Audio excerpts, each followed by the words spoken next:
TorahBox.com pour la diffusion du judaïsme francophone vous retransmet un enseignement du Rav Eli Dreyfus. Bonne écoute et bon limoud.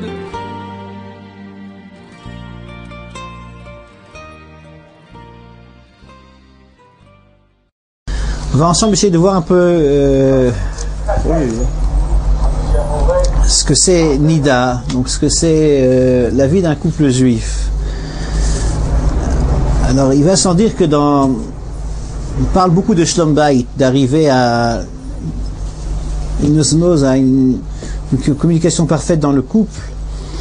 Il y a plusieurs éléments pour y arriver, donc on va en parler un peu plus tard. J'aimerais commencer par une petite histoire. Petite histoire de France qui nous amène en Auvergne. L'Auvergnat, vous savez, le paysan avec ses gros sabots. Il a, pendant toute une année, il a labouré son champ. Ensuite, il a semé. Et un an de labeur pour arriver après la moisson au grand jour où il a chargé sa charrette avec son blé. Il part pour le marché. Et comme il a de la bonne qualité, en une journée, il a vendu tout son blé. Et notre héros se retrouve au bout de la journée avec 20 pièces d'or. C'est une grande somme. Et il prend la route du retour. Bon, en route pour sa ferme familiale, il s'arrête dans une auberge pour se prendre un repas. Il s'assoit à table et pendant le repas, tout d'un coup, il entend un bruit de fond. Puis, il prête attention, il se rend compte que c'est la musique. Lui, il n'a jamais vu ça. Il y a un monsieur qui fait des mouvements de droite à gauche en tenant un morceau de bois. Et c'est prodigieux parce que les gens commencent à chanter, à battre des mains. Ils regardent, mais c'est magnifique cet appareil. C'est une source de bonheur. Les gens, ils entendent cette musique et puis avec l'alcool, et les gens commencent à danser. Et ils regardent ça, mais c'est magnifique cet appareil. C'est un miracle. Il suffit que le monsieur fasse des mouvements de droite à gauche et tout le monde est content. Cet appareil, c'est la clé du bonheur. Il faut que je l'achète. Il s'approche du violoniste. Monsieur, votre appareil m'intéresse. Le violoniste le regarde et continue à jouer. Monsieur, je vous l'achète. Laissez-moi, je suis en train de travailler. Monsieur, je vous en donne 1 pièce d'or. Là, le violoniste le prend pour un fou. Avec 1 pièce d'or, on peut l'acheter 10, des violons neufs, et le sien, c'est un vieux violon. Monsieur, mon violon n'est pas à vendre. Un autre paysan se dit, ça doit être un appareil très très cher. Je vais doubler la mise. Il se rapproche de nouveau du violoniste. Monsieur, je vous en donne 2 pièces d'or. Monsieur, je suis en train de travailler. Laissez-moi faire mon travail. 3, 4.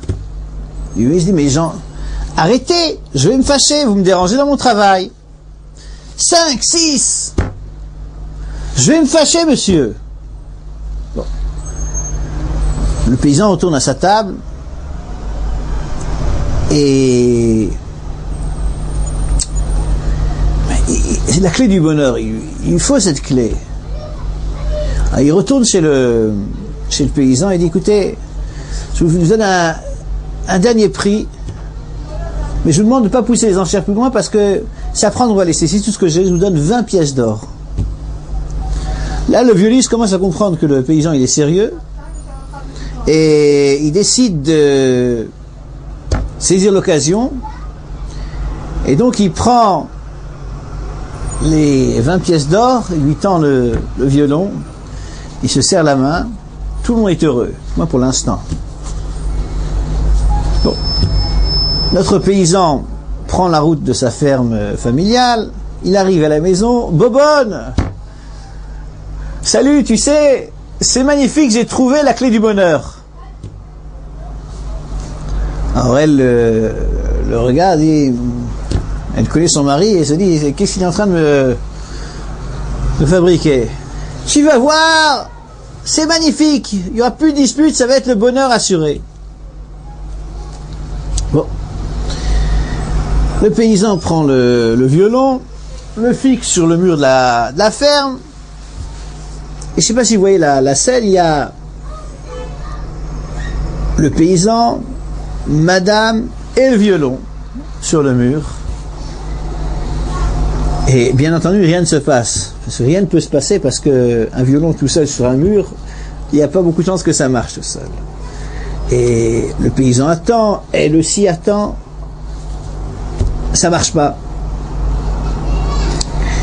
Il commence à être gêné, le paysan, elle en peut plus de passer. Mais dis-moi, qu'est-ce qui doit se passer? Patience. 10 minutes se passent, elle en peut plus. Écoute, il doit être fatigué, il a beaucoup travaillé, le voyage. Un certain temps, lui aussi, il perd patience, il prend l'appareil, il prend le violon et il commence à... Il dit peut-être qu'il y a un problème dans le mécanisme. Bon. Alors, il commence à tirer sur les fils. Alors, je sais pas si vous avez déjà vu ce que ça donne un violon lorsqu'on ne sait pas jouer du violon. C'est une horreur. Voilà, ça fait des couics et des couacs. Il dit, mais arrête, tu es en train de m'étriper les tympans. Et alors là, il se dit, mais il y a un problème, il regarde à l'intérieur, il voit le mécanisme, et il se dit, en fait, j'ai dilapidé le fruit de mon labeur, d'une année de labeur, pour un morceau de bois, quelques fils, quelques poils de cheval. Et fou de rage, il prend le violon et il le fracasse par terre.